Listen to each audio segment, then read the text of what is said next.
The topic of this video today is how to build critical phone literacy for your preteens that want a phone. I'm making this video for a couple reasons. One, my preteen 11-year-old son wanted a phone, and after I tried to prepare him by building his critical phone literacy, he looked at me and said, Mommy, I think I'm gonna wait a couple years before I get a phone. So I'm making this video both to tell you how you may talk to your preteens about getting a phone, and maybe you'll have the unanticipated consequence of turning them off of phones entirely. I want to start by saying that I operate with a harm reduction policy, which is to reduce the risks associated with the behavior and not get rid of the behavior in general. So by no means am I saying, don't get your preteen a phone. I'm just saying that there's sort of an inevitability that our kids and we use technology. And so I just want to reduce some of the risks associated with use of that technology. So how to talk about phones. I have 1, 2, 3, 4, 5, 6 points. The first of which is physical danger. I told my son, do not be on your phone listening to music, texting, or talking while you were trying to cross the street, because that is a real danger. You can get hit by a car because being on your phone is distracting, and particularly texting and whatever it is that we do on our phones, especially for children who have never used those devices. Number 2, communication. Text is forever. Emails, text messages, DMs, these are all forms of communication that can be passed on and kept. And so I told my son to be really careful about the way he talks to people. And this is a prime avenue for bullying, to just not say anything mean and to not write anything that he would want blasted to his mother, his father, his grandparents, his teachers, or anyone else in the community, because what you say in written form lasts forever. And I really just gave him the advice of only say nice things in writing. Number 3 is sending images of your body and receiving those images. So I talked to my son about there being real legal implications of sending naked images or receiving them.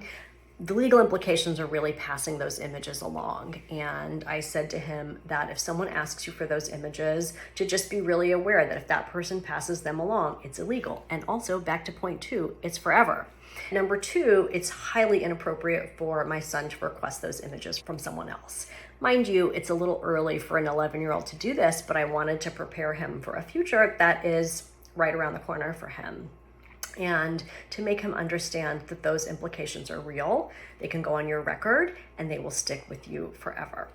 There's also enough evidence in the literature these days and in the popular culture that teenagers are really having a lot more online interaction in terms of sex behavior and a lot less in-person interaction. And I tried to communicate to my son that this is something that you miss when your whole sexual relationship is occurring online and not in person. So just to prioritize those in-person relationships rather than the ones online.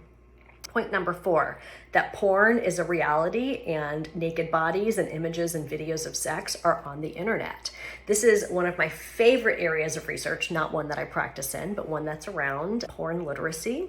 And I said to my son, you probably have not accessed these images before on the internet, but at some point you will, and that's okay. That's normal. Lots of people do, young people and grown-ups.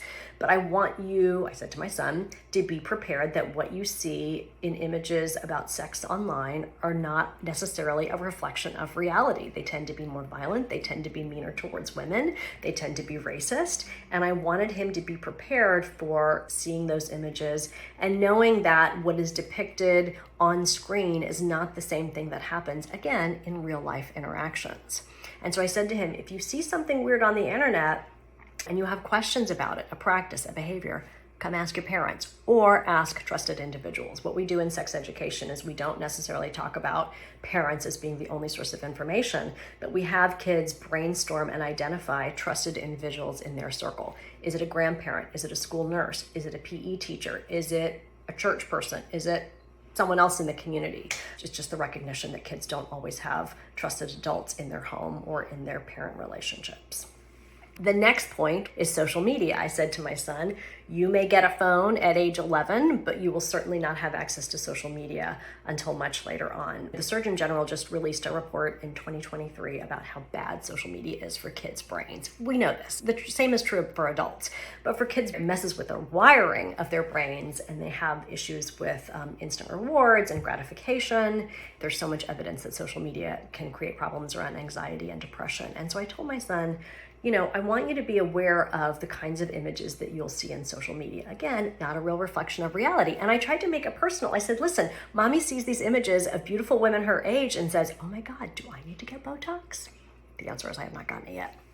And I said, it really makes me question my own good looks and, who I am as a person. And I said, the same thing's going to happen to you. You're going to see images of young athletic guys. He's a young athletic guy, and say, oh my God, do I need to work more on my abs? And so I really tried to personalize it both to myself and to him to make it relatable.